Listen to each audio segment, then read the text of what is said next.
Hi, I'm Mark, and I've been on a weight loss journey. So it's been ups and downs, and I'm sharing the ups and the downs, and little glimpses of my life, and updates on whether or not I've been successful this week. So please join me. Please like and share and comment and all those other YouTube stuff people ask you to do. And I hope you find it entertaining. I hope you find it educational and maybe even inspirational. But thank you for joining. Do not adjust your set. This is an important announcement because I have a significant change in my life coming up. I'm putting a pin right now in the weight loss. Not that it's ending, that it's changing. So I'm going to take the weigh-in at the end of this video as a new starting point. So up until now, I have lost over 100 pounds. But now I have to change what's happening. It will all be explained. It will all be explained. It will all be explained. It will all be explained. It will all be explained. It's Thursday. So I'm not doing the family history thing. What I am doing is explaining what happened at the bariatric surgeon today. So, as you know, I am probably going to wind up having bariatric surgery, weight loss surgery, gastric bypass surgery. So I had to consult with the surgeon. Finally got a surgeon lined up that I could talk to. She went through medical history, etc. And so there are two basic surgeries. One is called Roux-en-Y, I guess. And it's, they turn your stomach into a little pouch, and then they bypass almost your entire digestive system. And then the other one is called the gastric sleeve, where they cut off a big chunk of your stomach. So your stomach, instead of being a big bag, just becomes like a sausage. But it doesn't deflect around your digestive system. So it's less severe, I guess you could say. That each one's got different risks and different advantages. Now, I am on a blood thinner, and because of that, she explained that there are too many additional risks and complications in the Roux-en-Y, the one that is the pouch and bypassing everything. So she said that she should do the sort of turn your stomach into a sausage thing. Okay, that's good. Because I was a little uncomfortable about bypassing most of my stomach because that's got a lot of other risks in terms of your body not absorbing nutrition properly. So that's news number one.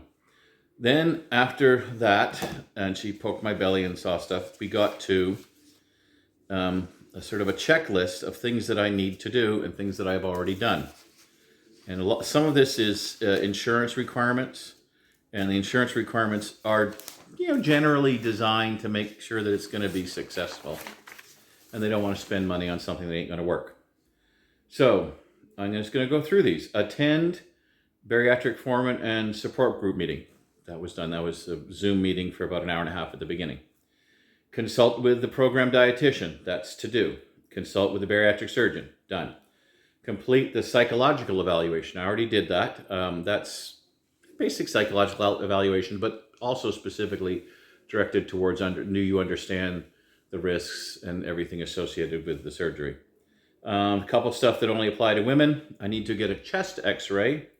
I need to get a bunch of blood labs. I need to get an EKG, but I can't do that too soon because its validity expires.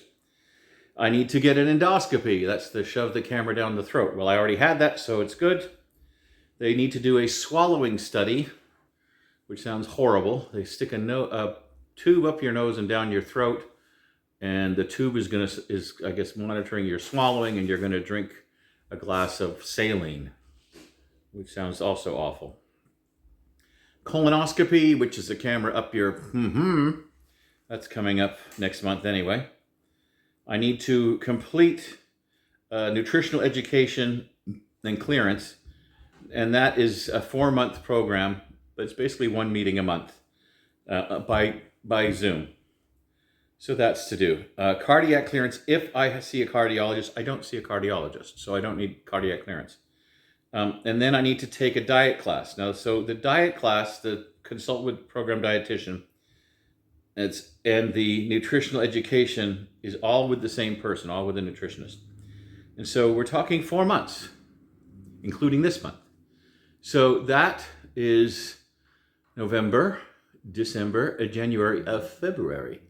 So by the end of February, they're kind of going to be ready to talk about scheduling the surgery. Also, during that period, there's going to be another Zoom consultation with the surgeon.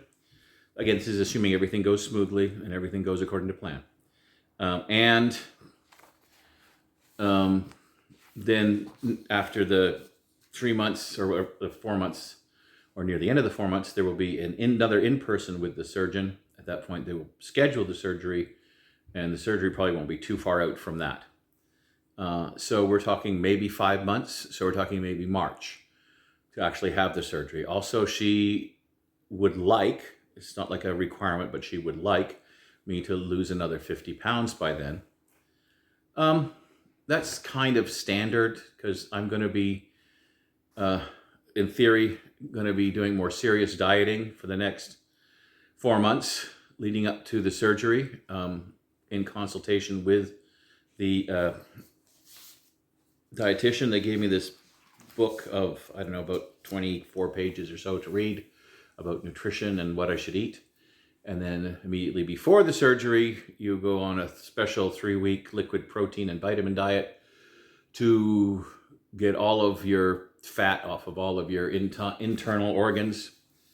And then they do the surgery, and then there's a special follow-up diet for a while to ease you back into eating not totally normal, but the restricted diet that, as I said, is somewhat less restricted with the sleeve system than it would be with the bypass system. So that's the update on what's happening.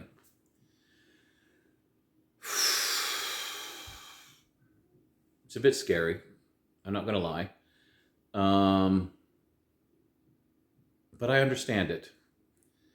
And I'm glad it's being taken seriously. And I'm glad I have a surgeon. I mean, I think all surgeons should be ethical and explaining things properly, and everyone knows the risks and the advantages and is a proper partner in the decision making. So yeah, I think it's going to go well. That doesn't make it any less scary, though.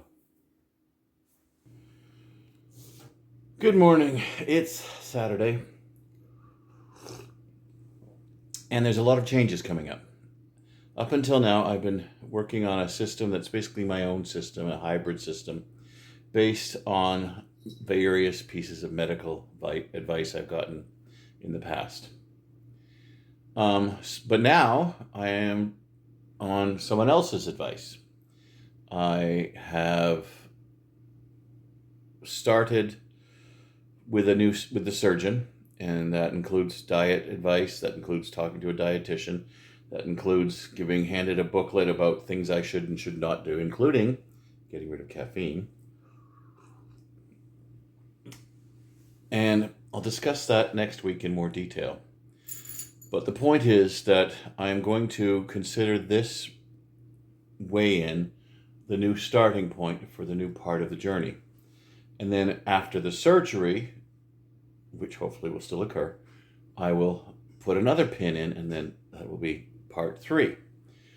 So right now, we're going into part 2. Now, I'm still going to do what I'm about to do, which is talk about how the week went nutrition-wise and what the weight is. So let's get on to that part, which is that it was a terrible week nutrition-wise. And it's kind of odd. I got anxiety, a lot of anxiety. I mean, not crippling anxiety, but I had anxiety and sort of concern and fear. about this. It's a big step. I mean, if you're honest with yourself about what the surgery is, it's a big step. It's not only a big step because it's surgery. It's a big step because it's a commitment to a lot of changes that are long term, if not lifetime. Um, and I was also concerned about the whole um, different kinds of surgery, and one is more drastic than the other. And then also concerned, I had a little nightmare that the doctor was going to tell me I had to lose another 100 pounds before she'd even consider it, which thankfully was not the case. So that anxiety, and for some reason, had the opposite effect that it should have. It should have been a driving thing to make me crack down and not eat. Instead, I ate more, and I ate poorly. So it's a gain. It's 447. But like I said, we're sticking a pin in that. Now, unfortunately, or fortunately, or however you want to say it, my birthday is coming up. Hooray! But we already had planned to celebrate the birthday today, which is Saturday, and tomorrow, which is Sunday, just because it's when I can have both my children with me, which are very important in my life. Because of school and other things, it just wouldn't coordinate to do it on my actual birthday. So this today and tomorrow will be less nutritionally good for me, weight loss wise.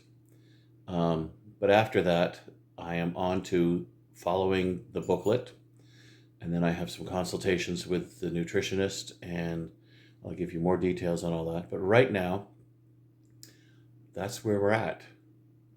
So like, share, subscribe, comment, and get ready. It's going to be a bumpy ride.